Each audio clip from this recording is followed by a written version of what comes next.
Hey guys, it's Brittany. Welcome back to Under the Radar Books. Today I'm going to be doing a new segment that I'm going to be calling On My Nightstand. And I always have a stack of books that are sitting on my nightstand that I'm hoping to get to shortly. And then when I finish a book, I always go to those first. And then if none of those appeal to me, then I go to my shelves and kind of browse and pick something from there. But I usually have like, I don't know, 6 or 8 books on my nightstand that I really want to get to very, very soon. So I thought that I would share every month kind of what's on my nightstand and what I'm hoping to get to in the near future. I have a feeling this will probably end up replacing my TBR/MBR that I do every month. So I think this might be the new thing that kind of shows things that I'm hoping to get to in the future.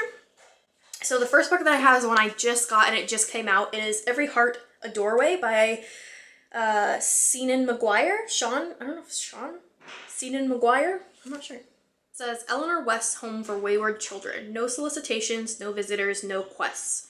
Children have always disappeared under the right conditions, slipping through the shadows under a bed or at the back of a wardrobe, tumbling down rabbit holes and into old wells and emerging somewhere else. The magical lands have little need for used-up miracle children. Nancy tumbled once, but now she's back. Things she experienced, they change a person. The children under Miss West's care understand all too well, and each of them is seeking a way back to their own fantasy world. So this sounds so enchanting. It sounds kind of like Alice in Wonderland a little bit, and anyways, like Narnia-esque, but I am super excited to get to this. This is published by Tor, so I cannot wait to read this one. It's another great cover. Next up is the first in a thriller series.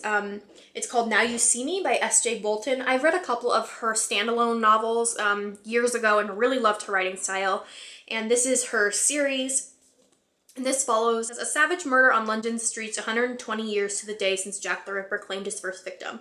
A crime with all the hallmarks of a copycat killer. Detective Lacey Flint has never worked a murder case, and now she must outwit a brilliant psychopath whose infamous role model has never been found. So this sounds super interesting. I've heard amazing things about this series, that it's just like unputdownable. So I'm really excited to get to this one. I've been really wanting to read some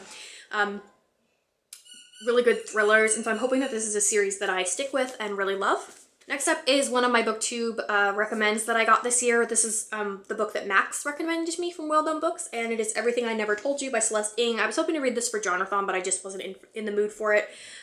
This is a very popular book about a family who loses their daughter and their struggles as a family, and I'm really intrigued to read it. I know that so many people have read it and really enjoyed it, so I definitely need to pick this one up very soon. Next up is Beasts and Children by Amy Parker. This is a new short story collection that just came out. I don't know too much about it. I do know that it is not magical realism. It's more set in the real world and in like suburbia almost, and just what it means to be human and things like that. And I'm really interested to check it out. I believe I will be buddy reading this fairly soon with Joss from School's Reads and Chelsea from A Reading Outlaw.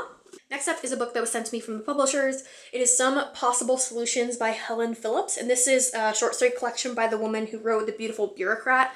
And she does some very wild and funky kind of things with her books, and so I'm really excited to check out her short stories and see how they compare. This is published by Henry Holt, by the way, and I love this cover. It's very cool. So I'm hoping to get to that very soon as well. Next up, this is also sent to me from publishers. Freight sent me this. It is Jellyfish by Janice Galloway. This is also a short story collection. I've heard that this is extremely powerful. This is the author that wrote The Trick is to Keep Breathing. I think she deals a lot with mental illness, and I know she personally struggled with depression a lot of her life, so she kind of touches on those things in her stories. And so I can't remember who was just talking about this, but Sophie from Portal in the Pages, she really, really loved this, so I requested it because I really trust her opinion and I really wanted to check it out myself. And the last book I have on my nightstand right now is also sent from a publisher. It is from Del Rey, and it is Sleeping Giants by Sylvain Nouvelle, which is probably my most anticipated release of the entire year. I have been so excited for this book, and I cannot wait to get to it. I have a feeling I will definitely pick this up this month. It is about a young girl who's exploring in the woods. She falls into a hole or a well or something, and when the police come to look for her and find her, she's sitting in a giant metal hand. So I believe this is part sci-fi, part, I don't know, magical realism, but it's just sounds so interesting. I've heard great things about it, and it's just a beautiful object as well. This is what the under the dust jacket looks like. And here's the back. So I'm just really excited to see what it's all about. I'm really hoping that it lives up to my expectations because at this point they're very high. So I will keep you guys posted on that. So those are all the things on my nightstand. Do you guys do this? Do you keep things on your nightstand or on a certain shelf that you're hoping to get to soon? I'm always curious about people's reading habits and things like that. So anyways, let me know if these are any books you guys have read before, if you're going to add them to your TBR, or if you're going to be picking them up soon. I would love to know in the comments. And until next time, happy reading, guys.